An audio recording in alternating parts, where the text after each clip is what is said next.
Today we're going to be looking at lawn. Ow, what on earth have you done to your grass? Hi everyone.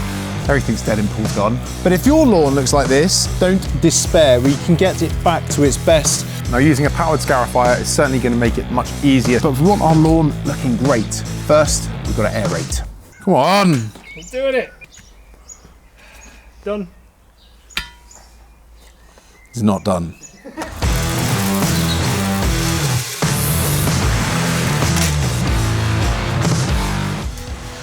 So with the aerating out the way, I've got some good news. That's all the tough tasks done. But we do have some tough decisions to make because now we need to choose the right soil and the right seed for our lawn. And let's start first with soil. Now at first glance, they all look the same. They're all got a muddy shade of brown. It's when you get into the detail and the composition, and that's what matters. So firstly, in this one here, this is just dug off the garden. 2 or 3 things here which you don't want when you're top dressing. Stones, it's just gonna make your life difficult. If you don't get rid of them, once you've top dressed, they're gonna end up underneath the mower, cause damage to your mower and to you. Then there's root systems. We've spent all that time and all that effort getting rid of the moss, the weeds. We don't want to start then putting them back on our new lawn surface. And there's also the composition. We can't guarantee exactly what this is going to drain like and exactly what kind of minerals and nutrients are in there for that new root system. So although that does look like a decent looking loam, it could spell disaster for all of that work that you've done up front. Slightly darker jet black look to this one, which is great if you want to grow veg and produce, but you'll also see this has almost got like a barky consistency. Lots of flecks of broken down material. This is quite damp, and whilst that's great for thirsty plants and root veg or produce, I want a free draining material going on my lawn. The last thing I want to do is introduce waterlogging to the surface of my lawn, especially when I'm seeding out. Now, last but not least, here we have our, what we call locally our divot mix. Now this comes from one of my horticultural suppliers, and this is a composition of sand and soil. Now, hopefully the camera can pick this up, but you should be able to see those sand particles on the surface there. And that's what we want. We want a free draining soil, and we want an easy to work with soil as well. We don't want to have to spend hours afterwards picking up stones. Top tip for sourcing your top dressing is to speak to your local horticultural suppliers. You could go one better and speak to your golf course and find out who supplies them to make sure you get the really good stuff. But this is the kind of balance that we want, a composition of soil and sand.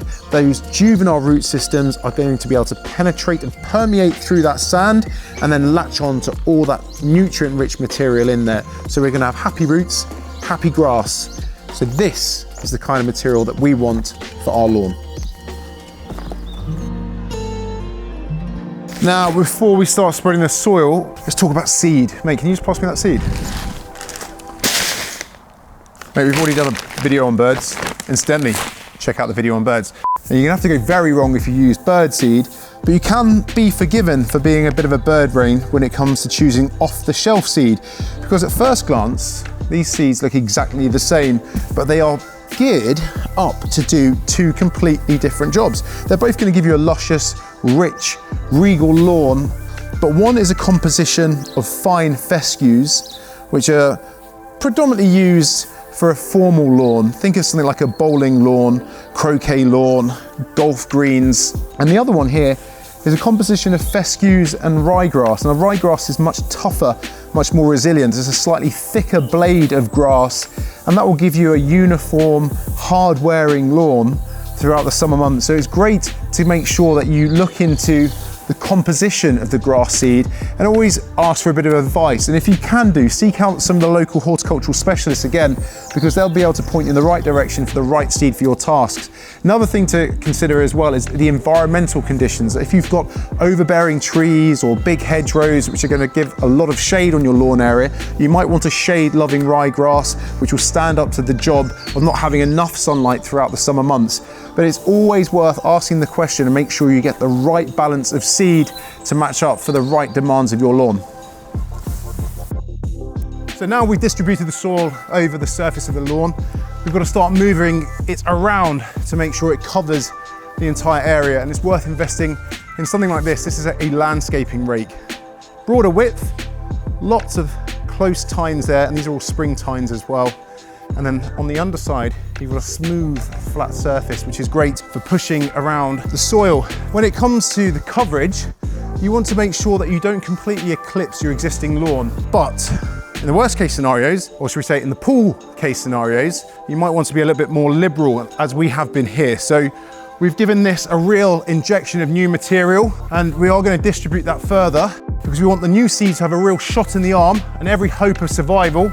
But we also want to make sure that the existing lawn gets supplemented with new material too, because it was in such bad condition. But this is only phase one. There is a phase two. Once you have distributed the soil, you want to use something like a drag net in order to combine the seed and the soil together. A drag net, the clue's in the name, it's a big net that you drag. Now, a drag net is quite a specialized piece of equipment, so if you can't get hold of one, an alternative is a stiff garden brush. Guess who's doing the brushing, mate? What? So, now it's time to sow. Quiet you. Now, when it comes to sowing your seed, don't just grab it by the handful and lob it out onto the lawn, or grab the bucket and dump it into one space, because you're going to end up with a concentration of seed in one part of the lawn, and that's set up to failure. We want to get even, equal distribution of our lawn seed.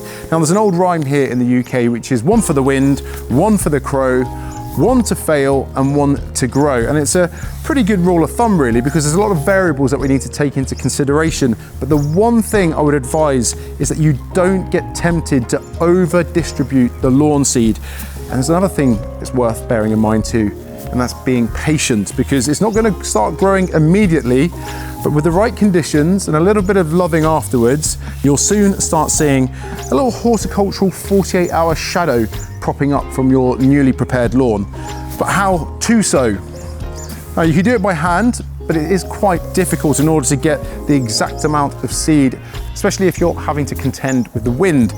The easiest way to do it is grab yourself fairly inexpensive seed hopper and sprayer. Now, these can be picked up from most DIY or hardware stores. There's also walk behind hoppers as well, and seed dispensers, which allow you to walk up and down a larger area of lawn. If you really got a big palatial grounds, then you might want to invest in a much bigger kind of industrial looking hopper.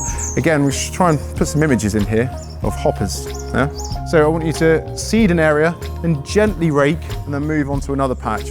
And that way you'll avoid over trampling the ground and crushing any of the seed deep into the soil. Just a gentle tickle that'll stop the wind catching it and also put off some of those stubborn birds as well. But once we've gone from giving it a seed, it's time to give it a feed. And in this case, I'm using a granular feed in here, which is going to break down in rainwater and when you water your lawn. You can use a soluble feed, off-the-shelf feed would be absolutely fine. But again, it's always worth looking at the back of the pack, or if you can, asking the question when you're there. Now, if your lawn's already in good health, you could probably defer this part until later on in the season, but Paul's lawn wasn't in good health. So we want to give that new seed and the existing lawn a real steroid injection of rich minerals and, most importantly, nitrogen. Nitrogen is going to encourage all that new root system and is going to allow it to flourish and thrive. And remember, as we said earlier on, the healthier the root system, the happier the plant above. So if we want a healthy, happy lawn, which is getting off to a quick start, then we want to make sure we give it a little feed now. Mate, I think you should see a doctor about that. Oh, it's just a hose. So this is the final step, and probably the most important if you're experiencing, like we are at the start of spring here in the UK, very, very dry start to spring. We haven't had any rain for 2 weeks now. So this is what's going to prompt the seed growth into life. It's the warmth in the soil, and we want the temperature to be around about 10 degrees ideally, but we also need moisture there. And you saw just how dry and arid Paul's lawn looked earlier on. So it's essential we give it a bit of a kickstart. It doesn't need to be too much. You don't want to wash the seed away. You just need enough moisture in the ground for when that seed starts to germinate, you can latch on to all the moisture. The oxygen, the nitrogen, and those new minerals in the soil system will prompt that new lawn into life. Now, finally, a few do's and don'ts. Do take your time in preparing the ground. To fail to prepare is to prepare to fail, and we want to make sure that our seed succeeds. Do check the weather forecast. It's easier and much more fun to work in mild, dry weather. You don't want to be sweating it out in the sunshine, and you don't want to get cold and dirty in those wet conditions. It makes it much more difficult to work and also creates twice as much mess. And finally, do it now. Spring is a great time to spring into action as a gardener. And remember, your lawn is starting to spring into action too. So we don't want to lose that window of opportunity. So get out there and do it whilst the weather conditions are perfect. Don't walk over prepared ground, as tempting as it may be to take a shortcut across the lawn to the shed. You don't want to create any furrows or indentations on newly prepared soil, and you don't want to damage the establishing seed. Don't be tempted to overwater your lawn. Try and let Mother Nature do the job for you if it can. And if you are watering, a gentle, light, regular spray will do the trick. And finally, don't despair. If you think it's taking too long, be patient. Your grass seed will germinate when it's good and ready, and if you follow the steps, all of a sudden it will start sprouting, and you want to let it sprout and grow, and only once it is around about 4 to 5 centimeters would I go out and cut it. So let it grow and then get ready to mow. So thanks very much for joining me in my garden on this episode of Embrace Your Outdoor Space. If you enjoyed the episode, don't forget to give it a like and a share. And if you've got any comments or questions, then drop them below, and I'm sure Tommy will be happy to answer them, because I'm not going to be on there. I don't know what I'm talking about. And with that, I think that's everything. Well, mate, what did I say about standing on seeds? Oh, yeah, sorry.